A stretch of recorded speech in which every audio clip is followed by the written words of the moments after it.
Welcome to Tulsa Titans, highlighting our local business professionals who are making an impact. I'm so excited. I've got Leah Wietholter here with me today. She's the CEO of Workman Forensics. She's in the process of writing a book. She used to work for the FBI. She's following her childhood dream, and that is so exciting. Leah, can you tell us a little bit more about that? Yeah, so when I was about 12 years old, I decided I was going to be an investigator. Like I read mystery books all the time. I only listened to or wanted to watch movies and that type of thing that involved mysteries and investigations. So when I was in high school, I started researching the whole alphabet soup, NSA, FBI, CIA, all of those. And I decided the FBI was for me. So when I went to Oral Roberts. I'm originally from Texas, but I moved here to go to Oral Roberts. And my whole goal, my major was based on what would the FBI hire. I mean, this is how intense I was about this as a college kid. And so I majored in accounting, got a degree in accounting, but that between my junior and senior year, I had this opportunity to apply for the honors internship with the FBI that summer. Had the time of my life for 10 weeks. They said, hey, check back with your local field office. You might be able to have a paid internship where your local field office is, and there's an office here in Tulsa. So I did have to work while I was in college, and fortunately Oklahoma City had money. And so I got to work the next 2 years with the local office under a forensic accountant who's still one of my best friends and mentor. And after doing that, the internship came to a close and started looking at, do I want to stay with the FBI or what do I want to do? So I decided to be a quote unquote good accountant and go into public accounting. And so I worked at a local company prepping tax returns. While I was there, they started getting like forensic accounting type cases because it wasn't super popular at the time, but there was still a need. And they said, oh, Leah worked for the FBI. I'm sure she can figure it out. So there was a certified fraud examiner on staff who was my manager, and we just started working cases. And I worked several large cases of like embezzlement from a bank, divorce, embezzlement from a dental practice, stuff like that. But I was still having to prep tax returns, and that's just not what I wanted to do with my life. So I started looking around. Forensic accounting still wasn't a big thing in Tulsa. I was going to have to move, but I was in the middle of grad school at this time at OSU. And the headhunter asked me, what's your dream? What do you want to do? And I said, I had my dream job at 21. So I don't know what to do with my life. I felt completely lost. And he said, well, you live cheap right now. What if you just started your own business? And so I started Workman Forensics. Workman is my maiden name. My dad is the last of the Workman name in my family because I have 3 sisters. And so I decided to carry on that name with Workman Forensics. And anyway, here we are today. And now I have a team of 6. I've been in business. It'll be 11 years in November. I have a team of 6, and we have trademarked several different things. One is our data sleuth process, which that's what this book is about that you mentioned. We have something called Find Money in Divorce that helps people kind of do their own research if they're in the middle of a divorce and think there's something hidden. And then we also created a game that qualifies for continuing education credit for investigators and accountants. So we are just really busy. And we have a podcast, the Investigation Game Podcast, and there's an escape room in the making. So now, thanks to this, I just kind of had that little blip in my career where I thought my dream happened at 21. What am I going to do? But now it's just really cool because I've been able to really start focusing in the last few years on kind of that dream again. Like, what did I actually want this to look like as a kid? And, but hopefully the grown-up version of that. That's so awesome. You said something important I want to kind of cue in on for the audience.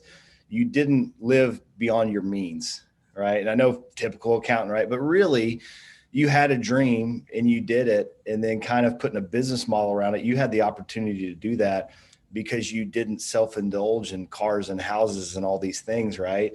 And I know so many professionals that want to chase something, but they're actually a slave to what they've invested in. Can you talk a little bit about the freedom around just not overspending as a professional when you want to start your own business? Yeah, I wish I could answer this by saying, oh yeah, I was just such a good saver and I was such a good planner and all of this, but That really wasn't the case. I think I learned to do that by starting my business, kind of out of necessity. When I started my business, I had no clients. I had not prepared for this. I had not saved to start my own business. And for the first 3 months after leaving public accounting, I had no work, no income. And so I had to figure it out. And so while I would never want to go back to those days, I'm very thankful that I experienced it because it required me to think creatively. So I didn't have money to do any like fancy marketing or anything like that, but it forced me to get outside of my comfort zone. And if one of my friends said, "Oh, I know this attorney," then I would, quite frankly, at times I had to borrow nice clothes. So I would like borrow nice clothes from my roommates or my friends. And then I would go meet with an attorney, talk to them for 5 or 10 minutes. I mean, if anyone would take 5 or 10 minutes to meet with me, I would go and I would meet with them. And then I also created lots of little side hustles. I remember I was a photo shoot manager one day. I mean, just because somebody said, "I'll pay you to do this," I really wanted to learn more about, I had this business degree, but I had never put it to work. I never intended to be an entrepreneur. So I was wanting to experiment, and I still do this today, kind of experiment hands-on. And so I had learned that like on a Reese's ad, on a grocery ad, their loss leaders are usually on the front page. And I could cook, and I had a bunch of single friends at the time who needed meals. And so I would plan a menu around all the loss leaders at Reese's, and then I would charge my friends on it. And so I would cook them dinner, and then they would stop by and pick this up. So then I ended up eating for free. I had a little extra cash, but I had to do that for about 3 months, not always cooking for people, but I just had to kind of figure out, how does this work? And yeah, not going crazy and buying cars or getting really in over my head definitely helped do that. Yeah. We had a similar experience. I think my first job, I had the flu and I was pulling cable in a building to make our first $1,000 and get everything off the ground. And then I went and knocked on doors and just laid on the desk and asked people how they were doing and told them what we did to get started. I think 200 doors in the first week, right? Yeah. Looking back now, something else I want to tee up on, because you've really started a business from the ground up, right? Yes. And really went through the struggles. Because of that, I know that if something new comes up, I can handle it. Yes, exactly. Because I'm just not intimidated anymore. Can you kind of speak to that? Yeah. Somebody asked me about this week, actually. Like, how do you not just kind of, I guess they use the term that's popular right now, imposter syndrome. Like, do you ever feel that? And I said, quite frankly, I didn't know what that was when I started my business. And I'm thankful because now, yeah, because I went through those 3 months, and not just those 3 months. I mean, every year of business requires like another level of, I think, faith, but it just like requires this next level of faith. Like, oh my gosh, I'm going to grow my business. How do I know that there's going to be projects there for us to work, and I'm going to hire this person, and just everything that entails. But yeah, I would say that building a business from the ground up, forensic accounting was not really popular in Tulsa when I started this. People definitely thought I was crazy, but and now it's like very popular all over the US. But I am confident that no matter what walks through that door, that if I can not just immediately jump to, "Oh my gosh, I've never seen this before, I can't do this," but like kind of been trained to use like critical thinking and go, "No, if I can just calm down, if we can just use our process, if we apply what we know, we can solve this problem." And so then that's allowed us to work all kinds of cases. And we've created value in every one because we're using critical thinking and we know how to solve problems, even if we've never seen that exact problem before. No, that's wonderful. And I want to go just a different direction, because I think it's interesting. You're writing a book, you're doing a podcast, you're making a game out of what you love, out of being a real life detective, right? Running a business is overwhelming. And you and I both know we could work 24 hours a day and there would still be things to do. How do you create space to be creative and think of this other business model? What works for you to kind of get away and think? Yeah. So I started looking at, what does it like mean to rest, or like be still is kind of a, like the concept of stillness is kind of popular these days. But what does it look like to to actually embrace rest and to not always be in the hustle. And like, how much more can I create when I'm not exhausted? So several years ago, probably 4 or 5 years ago, I got just really sick. Like my health was just suffering from constant stress, constant hustle. And yes, we were still providing. I mean, it's like this, I'm in business and I want to be busy so that I can build a team and grow and all these things. But to like what extent? I mean, what am I really working for if like I can't live a while, I mean, it wasn't anything that terrible, but I was definitely on a bad path. So I did something that I thought was crazy. And now I think it's really set us up for success in the world of like professional services. So accounting, maybe even your work too, accounting, and especially with like attorneys and law firms, we have these busy seasons. And you know that if you're going to get into this field, you're going to work a ton of hours. So that's the culture in accounting firms. At Workman Forensics, we work 32 and a half hours a week. And I pay my employees hourly to make me stick to that promise, because if they cross over for 40 hours, I have to pay them overtime. And so I did that on purpose to just start looking at, because I started noticing that we were efficient to about 30 hours. And then I was paying people for inefficiency for 10 hours. And so they're just at the office doing stuff instead of maybe riding their bike or having a healthy lifestyle or, spending time with their family. And so I decided to implement that. It was really difficult, but I also require that of myself. And there's a few times, we were working on a big case a couple weeks ago, and I had a couple 60-hour weeks, but, immediately we go back to, okay, the project's over. Let's get back to our regular schedule. And that in itself has created, by forcing us to be efficient with these 32 and a half hours a week, that's giving us this space to rest and to be still, but then also to have like movement. So like my husband and I started cycling this last year, but COVID really reinforced this for me. When everything else, just doing things for the sake of doing things, was shut off, then it just, I don't know, kind of gave this model that I was trying to create some legs. And so now I feel like we're in this really great rhythm where we work 32 and a half hours a week. And then that allows me to go on bike rides. Well, it's amazing the ideas that I'll have on a bike ride, and I wouldn't have had that if I was staring at Excel. And so that's how we've tried to incorporate it. And my team really appreciates it. I think it's going to create sustainability and longevity for my team. The team members I have been here now. I think everybody's been here over 2 years now, and some more, but it's really created like a longer lasting employee-employer relationship for sure. That's awesome. I'm going to take account of a little bit of that. I was actually looking at some leadership principles around artificial deadlines, and you've really almost created that for your week. Yeah. Really. Yeah. And so one of the things I want to dive into, and it sounds like bike rides is one of them. So with this shift in the last year, what are you consuming more of? And then because of that, what have you consumed less of? What have you made a decision to kind of push out of your life?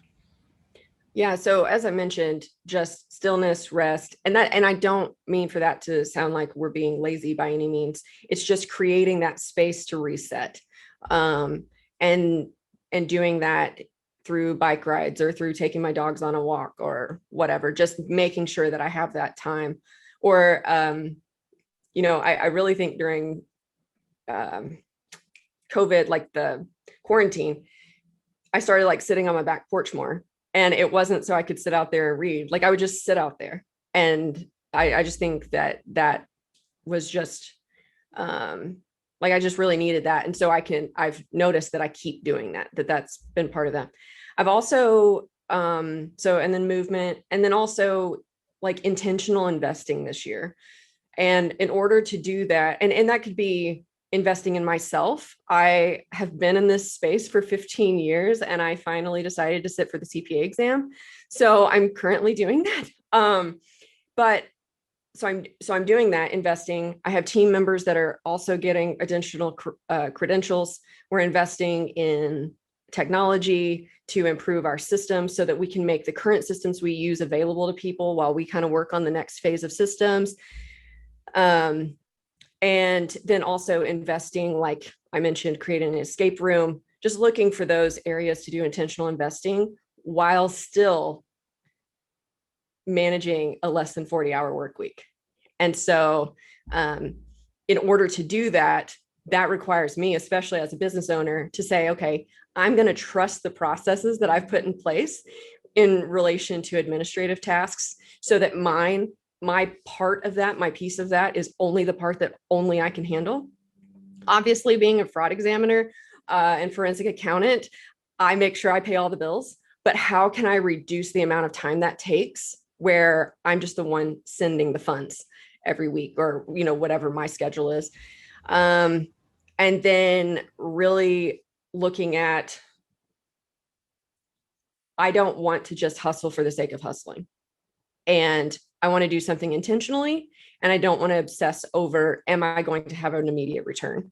Like, just doing something. I don't want to make it sound like I don't want to do things for the sake of doing things, but I also don't want to have a hobby business. So it's strategic. It's like this balance of being strategic, but also investing in the long term instead of, okay, how quickly can I get my money back on this? No, really good. You mentioned, the season where you got sick and looking at everything you're doing. And I think one of the best questions you can ask yourself is why? Like, why am I doing this? Why did I start the business? And so hard days come regardless of what the success looks like, right? And we all have mental battles. Everything can go great. And I've looked back and been like, it was only an hour and I feel like everything's falling apart. When those moments happen, or when you feel like that in the morning, what's your why to get you out of bed and get you going? Yeah, I feel like this has just recently changed. In the previous years, it was, I need to get up so I can pay bills. I've really been trying to look at it from, like, if I'm enjoying what I'm doing and I'm creating value for others and creating value for clients, then I don't have to worry about my bills being paid. And so just really looking at, how can we enjoy what we're doing today? And I do focus on, this is probably redundant for a lot of business owners, but we do use strength finders as part of my team, because I do want to focus on, I think if my team and I enjoy what we're doing, then we're going to be more efficient, than that 32 and a half hours a week works.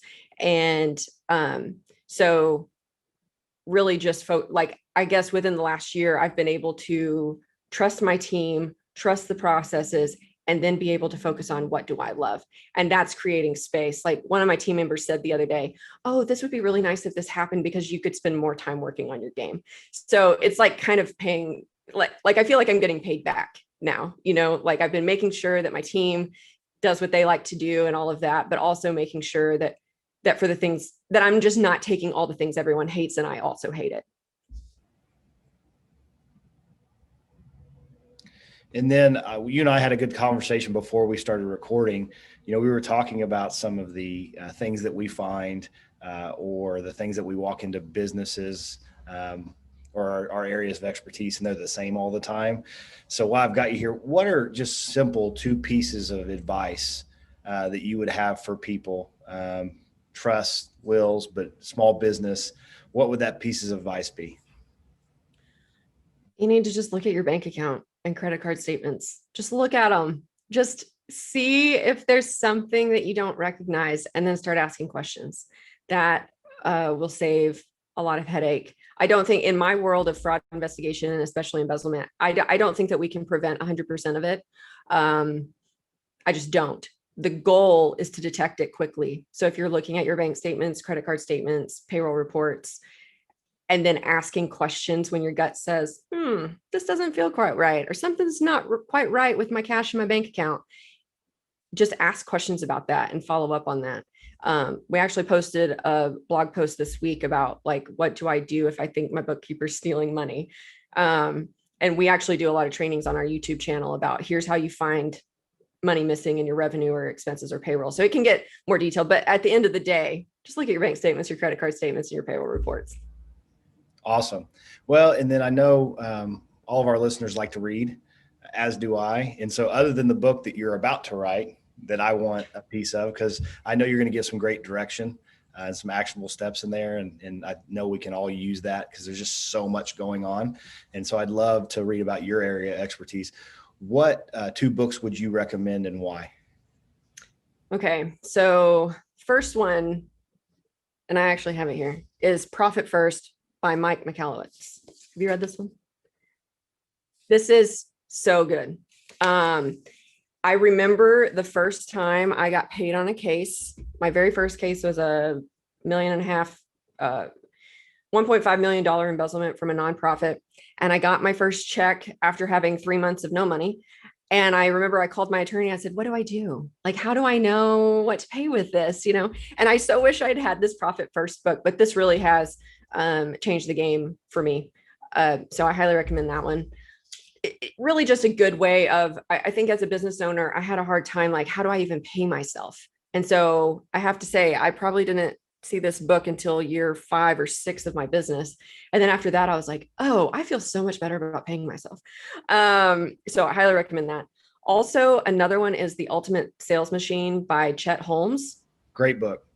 And, I don't actually use it for sales, but it has understanding his process and how he would go about helping, like, consulting businesses on creating that sales machine. I've actually taken his workshop concept and we use it in our case planning. We use it to improve processes. I mean, I love that book. Yeah, it's a really great book. For anybody that hadn't read that, I think the title's misleading, because he starts off with basically you can't sell or market correctly unless you run your business efficiently, and pulling your team in, getting their buy-in, their mind share, because they're brilliant, right? Especially thinking together and writing those processes. Really good book, and probably one of the best marketers I've ever read about. Oh yeah, and you're right. The title of that, and I think the title Profit First is a little misleading too, but in both of these books, because but the Ultimate Sales Machine, it really is about serving your customers better. It's not just focusing on sales, but starting with your team, building your team, creating that trust within the team that you can. And I think it empowers a team to solve problems. Like, we go into our case workshops and sometimes the case details we're getting from a client seems so complicated, but we have this process that isn't exactly what he describes in the book, but it's real similar. It's definitely inspired by his process. And so we detail out, the client's investigation priorities, and then we start using his process to solve these problems. Well, then whenever anyone has a problem, somebody will say, can we creative workshop that? Somebody will say, can we workshop that? Can we do a case plan for this? And so it's created a way to, I think, build a culture of just solving problems, that we can do this and that there's no bad idea in the room. And his process gives everyone a voice. And I really love that. That's so good. So good. If somebody wants to get a hold of you, Leah, what's your preferred method of communication? You can send me an email, leah@workmanforensics.com. And then I'm on LinkedIn. If you want to know more about any of our services or products, workmanforensics.com is the hub. We've got everything on there, the podcast, trainings, all of that. That's where the YouTube is with a lot of the trainings you were talking about. Yeah. We have a ton of free resources on our podcast. Thanks to a year of slow court deadlines last year, we really got to beef up the blog page and the podcast and the webinars and stuff. I love that. Finding a positive in everything going on. Yep. Well, everybody, thank you very much for your time. I'm Kellen Cowan, one of the partners here at Newave Solutions. Leah, sincerely, thank you for giving. Yeah, thank you for having me.